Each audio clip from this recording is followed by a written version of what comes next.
रहा था chemical equations and reaction. तो उसकी जो दो टॉपिक्स थी वो रह गई थी, ऑक्सीडेशन रिडक्शन और आपका कोरोजन एंड रस्टिंग। तो आज हम देखेंगे कि ऑक्सीडेशन और रिडक्शन होता क्या है। तो ऑक्सीडेशन रिएक्शन में हम देखेंगे कि जो ऑक्सीजन मॉलिक्यूल्स अगर कंबाइन कर रही है किसी रिएक्टेंट के साथ तो उसे हम कहेंगे ऑक्सीडेशन प्रोसेस। जनरली ये बर्निंग के दौरान होती है।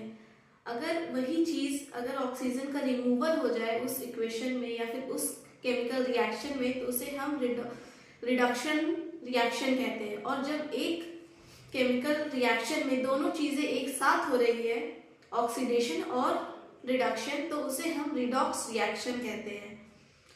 उसके बाद हम देखेंगे कोरोजन। कोरोजन क्या होता है? तो जनरली आपने अपनी मम्मी की ज्वेलरी वगैरह देखी होगी जिसमें सिल्वर में वो एक टाइम के बाद यूज होने के बाद वो ब्लैक हो जाती है, तो वो एक प्रोसेस है कोरोजन का। आप जनरली रस्टिंग देखते हो अपने आसपास के डोर्स में, विंडोज में जो आयरन मेटल होती है उसमें एक ब्राउन कलर की पाउडर फॉर्मेशन होती है वाटर मॉलिक्यूल से रिएक्ट करने के बाद, तो उसे हम रस्टिंग कहते हैं। तो इस तरीके से हमारा जो पहला चैप्टर था वो कंप्लीट होता है साइंस का। आज हम स्टार्ट करेंगे एक new chapter, acid, basis and salt. तो हम देखेंगे कि एसिड होता क्या है, बेस क्या होते हैं, अगर एसिड और बेस को हम रिएक्ट करवाएंगे तो क्या फॉर्मेशन होगी और इसकी जरूरत क्या है हमारे डेली लाइफ में। तो आपने काफी बार अपने बड़ों से सुना होगा कि उन्हें एसिडिटी की प्रॉब्लम हो रही है, या फिर आप नींबू पानी, इनो का इस्तेमाल करते हो एसिडिटी को दूर करने के लिए। तो हम एसिडिटी को दूर करने के लिए इनो का इस्तेमाल क्यों करते हैं, एसिडिटी होती क्या है? तो सबसे पहले हम स्टार्ट करेंगे एसिड से। तो एसिड वो चीजें होती है जो कि टेस्ट में थोड़ा खट्टा होता है या फिर ज्यादा भी खट्टा हो सकता है। तो जब आप एसिड का सबसे बेसिक एग्जांपल यही है, जब उस चीज को आप टेस्ट करोगे तो फिर उसकी जो टेस्ट है वो आपको सार फील कराएगी। तो जनरली ये नहीं है कि आप किसी भी एसिड को टेस्ट करने के लिए आपने उसे अपने कंज्यूम कर लिया, ये प्रॉब्लमेटिक हो सकती है बहुत जगह में। तो एसिड का टेस्ट करने के लिए हम हर बार उसे कंज्यूम नहीं कर सकते। कुछ जो एसिड की जिसकी फ्रीक्वेंसी या डिग्री हम बोल सकते हैं जिसकी कम होगी उसे हम अपने खाने में इस्तेमाल करते हैं, पर हर एसिड को हम इस्तेमाल नहीं कर सकते खाने के रूप में। तो हम देखेंगे कि एसिड को हम किस लेवल के एसिड को हम इस्तेमाल कर सकते हैं और किस लेवल के एसिड को हम इस्तेमाल नहीं कर सकते हैं।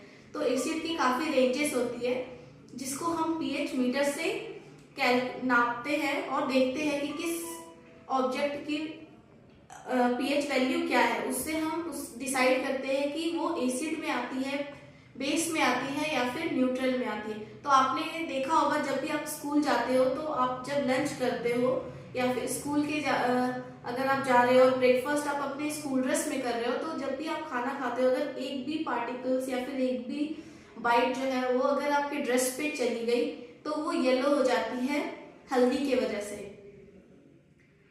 तो हम उसको जब सोप से धोते हैं या फिर हम डिटर्जेंट इस्तेमाल करते हैं तो उस एरिया में आप जब सोप इस्तेमाल करोगे येलो रीजन में तो आप देखोगे कि वो रेड कलर की हो गई। तो वो रेड जो कलर है फॉर्मेशन वो क्यों हुई? तो ये सारी चीजों को हम आज के टॉपिक पे डिस्कस करेंगे। तो सबसे पहले एसिड होता क्या है? तो एसिड जो अगर हम नॉर्मल टर्म में तो हमने देख लिया कि उसकी टेस्ट जो है वो सार होती है, खट्टी होती है, पर हम केमिकल जब हम पढ़ते हैं केमिकल्स के बारे में तो हम कैसे डिसाइड करेंगे कि वो एसिड है? तो उसके बहुत सारे तरीके होते हैं, बट अगर हम केमिकल रिएक्शंस में देखेंगे तो वो हाइड्रोजन रिलीज करती है, हाइड्रोजन एटम जिसे हम प्रोटॉन्स भी कहते हैं, क्योंकि जनरली H+ आयन रिलीज करती है जो कि पॉजिटिव नेचर की होती है। जो मॉलिक्यूल्स H+ आयन रिलीज करेगी एक्वस फॉर्म में या फिर जब हम उसे वाटर में सॉल्यूबल करेंगे या फिर वाटर में मिलाएंगे, मिक्स करेंगे, तो H+ आयन अगर उसने रिलीज किया तो वो मॉलिक्यूल या वो कंपाउंड कहलाएगी कि वो एसिड नेचर शो कर रही है। तो इसके बहुत सारे एग्जाम्पल हैं, जैसे कि metals generally acidic nature show करते हैं, कुछ मेटल्स जो है वो बेसिक नेचर भी शो करते हैं। तो हम यहाँ पर देखेंगे कि एसिड या फिर आप एसिड को कैसे देख सकते हो, कैसे पता चलेगा कि एसिड है। तो उसके लिए हमारे पास काफी सारे चीजें हैं, जैसे कि पहला है आपका लिटमस पेपर। तो लिटमस पेपर हमें एक लीचेन के द्वारा प्राप्त की गई है, जिसे हम दो कलर की होती है, red litmus paper, blue litmus paper. Generally ये न्यूट्रल होती है। रेड लिटमस पेपर को अगर आप किसी कंपाउंड में, या फिर जैसे हम कहते हैं कि अगर हमें कोई सोप देखना है कि इसकी वैल्यू, इसकी पीएच वैल्यू क्या है, तो हम उसे लिटमस पेपर को टच करते हैं जब उस कंपाउंड से, तो उसकी कलर जो चेंज होती है, तो कलर चेंज से हमें पता चलता है कि उसकी पीएच क्या है, एसिड है या फिर बेस है। तो हम देखेंगे लिटमस पेपर दो तरीके की होती है, blue litmus paper, red litmus paper, जो कि एसिड और बेस के लिए यूज होती है। फिर हम उसके अलावा लिटमस पेपर के अलावा हम फिनोल्फ्थालीन यूज कर सकते हैं, मिथाइल ऑरेंज यूज कर सकते हैं। कुछ चीजें ऐसी होती है जो अपना कलर के बजाय अपना स्मेल चेंज करती है, जैसे कि आपने यूज किया होगा घर में गार्लिक, लहसुन जिसे हम कहते हैं। तो लहसुन की जो टेस्ट है, सॉरी स्मेल है, वो चेंज हो जाती है। क्लोव, जिसे हम कहते हैं, क्लोव को हिंदी में लौंग, हाँ लौंग को अगर आप देखोगे तो लौंग की जो स्मेल है वो भी चेंज होती है एसिड और बेस से रिएक्ट करने के बाद। फिर आपका जो वनीला एसेंस है उसकी भी जो स्मेल होती है वो चेंज होती है। तो हम कुछ घरेलू चीजें हैं जिससे हम यूज कर सकते हैं, और उससे भी हम बता सकते हैं कि कंपाउंड एसिड है या फिर बेस है। उसे हम ऑल्फैक्टरी टेस्ट भी कहते हैं। तो हम जनरली देखेंगे कि जब हम जिंक को वाटर से रिएक्ट करवाते हैं तो उससे एक हाइड्रोजन गैस रिलीज होती है। तो आपको जब भी पता करना होगा कि हाइड्रोजन गैस इस कंपाउंड से रिलीज हो रही है यानी, तो उसकी एक काफी यूनिक प्रॉपर्टी है, एक खासियत है। जब भी आप हाइड्रोजन गैस को बर्न करोगे तो उससे एक पॉप साउंड प्रोड्यूस होती है। ये काफी बार ये क्वेश्चन एग्जाम्स में भी पूछी गई है कि पॉप साउंड कौन से गैस प्रोड्यूस करते हैं, तो ये हाइड्रोजन गैस प्रोड्यूस करता है पॉप साउंड जब ये बर्न होता है। तो हम इसकी एग्जाम्पल देखेंगे कि हाइड्रोजन गैस रिलीज कैसे हुई।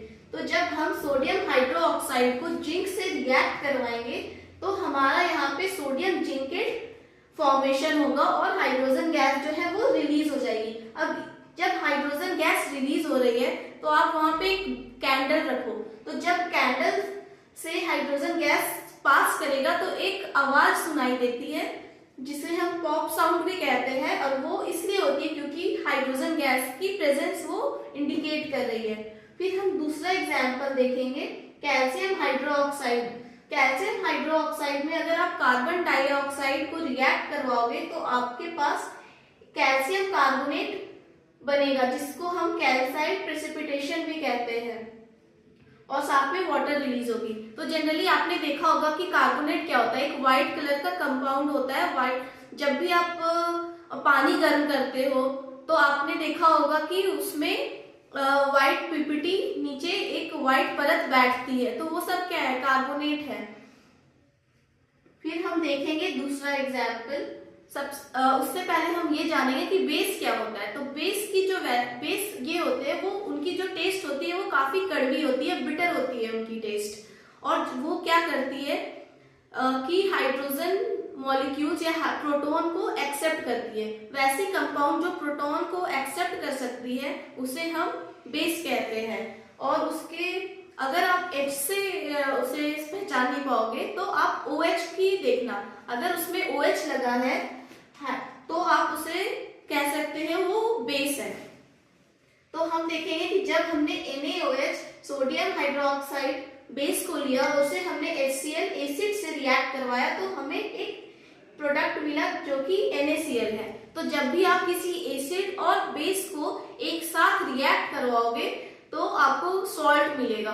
सॉल्ट की जो पीएच वैल्यू होती है वो न्यूट्रल होती है, और न्यूट्रल मतलब कि ना ही वो एसिड होती है और ना ही बेस होती है। तो जब भी फॉर्मेशन होता है सॉल्ट का तो वो एसिड और बेस की रिएक्शन से फॉर्म होता है। हम फिर अब देखेंगे कि पीएच वैल्यू की जो स्केल है वो कितनी होती है। तो पीएच वैल्यू की जो स्केल होती है वो आपकी 0 से 14 की होती है। जिसे अगर आपकी पीएच स्केल अगर हम देखें तो 0 से 14 के बीच का स्केल होता है, और यहाँ पे कलर इंडिकेटर होती है रेड रेड रेड और फिर येलो। तो जिससे जैसे आपकी एक आपने क्रीम का आपने पहले ऐड देखा होगा, फेयर एंड लवली, और बहुत सारे जो हमेशा दिखाते थे कि आपकी स्किन कलर की शेड कितनी है, तो हम कब शेड मैच करते थे, अच्छा हम 3rd शेड नंबर पे आते हैं, 7th शेड नंबर पे आते हैं। तो उसी तरीके से हमारी पीएच स्केल होती है, जहाँ पे हम देखते हैं अगर किसी भी कंपाउंड की अगर पीएच वैल्यू 7 से अगर कम है तो वो एसिड में आएगी, और जितनी कम होगी 7 से उतनी ज्यादा वो स्ट्रॉन्ग एसिड कहलाएगी। और अगर आपकी वैल्यू 7 है तो वो न्यूट्रल कहलाएगी। अगर 7 से अगर आपकी वैल्यू ऊपर जा रही है 14 तक तो वो आपकी बेस के रेंज में आएगी।